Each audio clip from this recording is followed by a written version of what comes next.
Jones's numbers go 20 of 29 for 212 and 2 touchdowns, but this one was set on rookie mode for Indy against this Raiders team that has to reassess their path forward. Back in studio to dive in here. This was a bounce-back moment for the Indianapolis Colts, something under Shane Steichen that they have not struggled with since 2024. It's 4 consecutive wins following a loss. Their last back-to-back losses were 3 straight in 2024 from Week 8 to Week 10. What does that tell you about a team, the way they're being coached, and the way that Indy has responded in those moments? Their ability to not put forth 2 bad outings. That's what good teams usually do. And the issue for Indianapolis in years past was just being consistent. I think we're starting to see that consistent stride be implemented throughout their locker room. Because when you look at the Indianapolis Colts, guys, let's keep it real. They're 2 mishaps away from that ball game last week of being undefeated. Because if you look at the AD Mitchell fumble going across the goal line, if you look at the holding call that brought back a touchdown, either one of those plays converts for Indy. They're undefeated right now. And they played a very, very tough team on the road in the Los Angeles Rams. So when you look at what the Indianapolis Colts are right now, it starts and it stops with their lead singer, Indiana Jones. Very, very efficient day. The volume wasn't there, but I love this meme in terms of what he had to do throwing the football. 20 of 29, 212, 2 touchdowns. But get this, they were 8 of 10 on third downs. Yeah. They were perfect in the red zone, 6 for 6 in the red zone. That's real efficient, clean football, not to mention JT, what he's done smoothly in a timely way in running the football, and also they're getting him involved in the passing game. So this is a defense, I think when you look at their defense, Joe, they don't have some of the household names that we've grown accustomed to cheering for, but they got guys that understand their role, they embrace their role, and they make things happen today. You get 2 big-time interceptions on Geno Smith. To your point, Geno has 9 interceptions to go so far this season, and what Indy does is they put you in uncomfortable positions on the football field, and they force you to play the game with your left hand when you're a right-handed player. And usually that works in their favor, and that's what we've seen thus far in this first quarter of the season. It's a secondary that knows how to take the ball away as well. You add those 2 things up, and you get something like this. Mac, you talked about the quality of their loss against LA. Talk to me about the quality of their wins, because I'm looking at the Dolphins, I'm looking at the Broncos, I'm looking at the Titans, and now I'm looking at the Raiders. The Broncos obviously is going to be a tough out for anybody this season, but have you seen enough to open your heart to Indianapolis, this current version of them, as a real playoff contender in your eyes? I have. You know, initially when I looked at Indy, I felt like they were a bully that were benefiting from playing against non-bully type teams. But then what I saw last week, it really made me look at them from a different set of lenses, because the Rams can be a bully of a ball game too, of a ball club. So what happens when a bully fights a bully?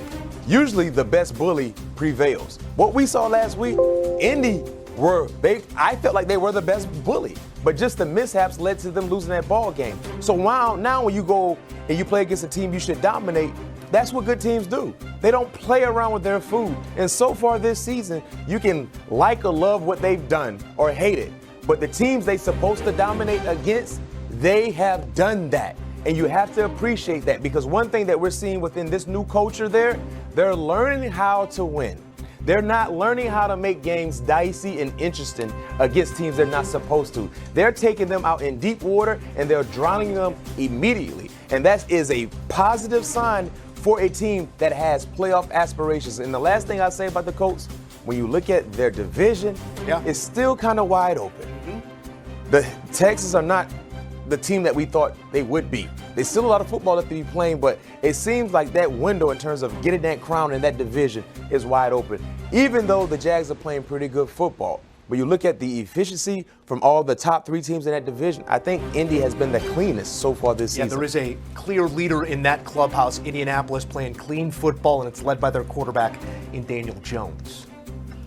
We'll have to see more there, and we got more coming elsewhere throughout the hour. Your most 20-point wins in the first 5 games in Colts franchise history. And you think of this franchise, you think of the history, you think of the faces and the names, those that have executed in the past. Well, it's Daniel Jones's Colts with amplified some of those things. Injuries, no defensive stop, no real run game to show for it, and now 1-4. Do you see a road back, or is this what the 2025-26 Ravens are? This is what the 2025 Baltimore Ravens defensively, this is the type of unit I think we should expect to see. Because even before the massive injuries that have been more recently, let's go back to when they were healthy. They surrendered 40-plus points to the Buffalo Bills in a ball game where they had a nice lead on the road week 1. And then you look at what has transpired since then.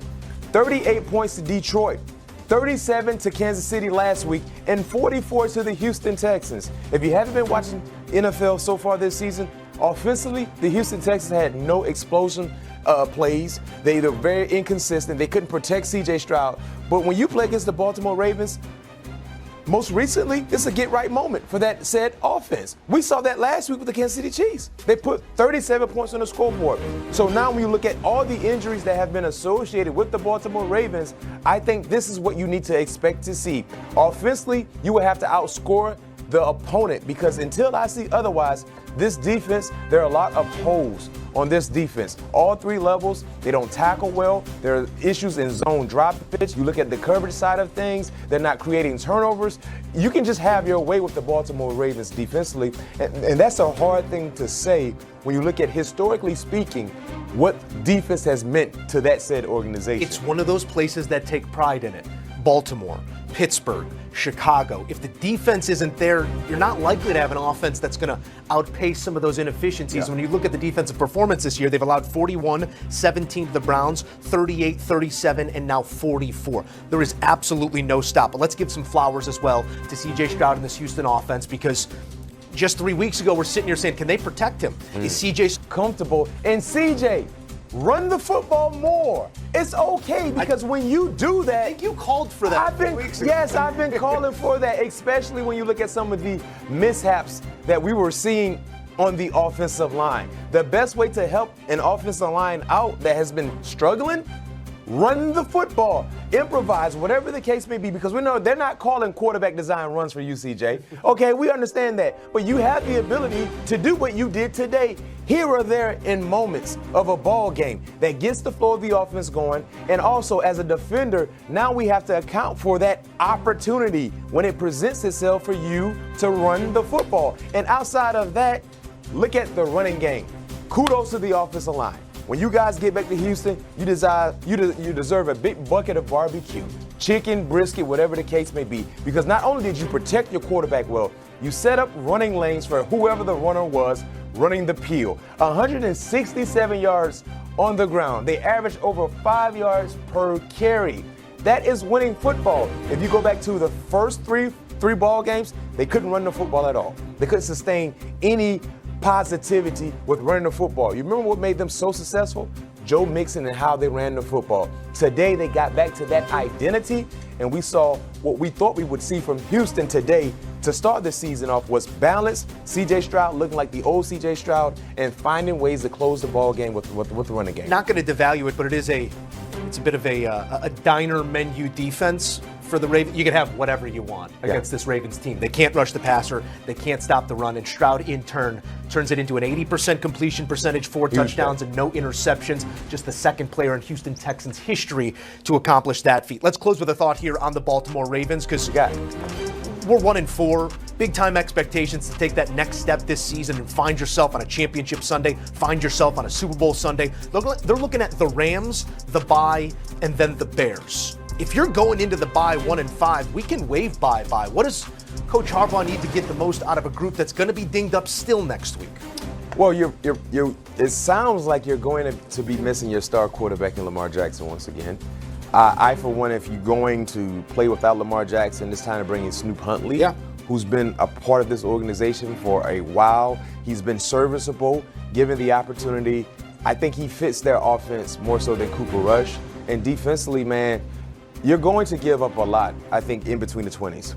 But if they can just focus on playing great red zone defense, having offenses settle for 3 points, that might be a window of hope for them to weather the storm until their star quarterback gets into the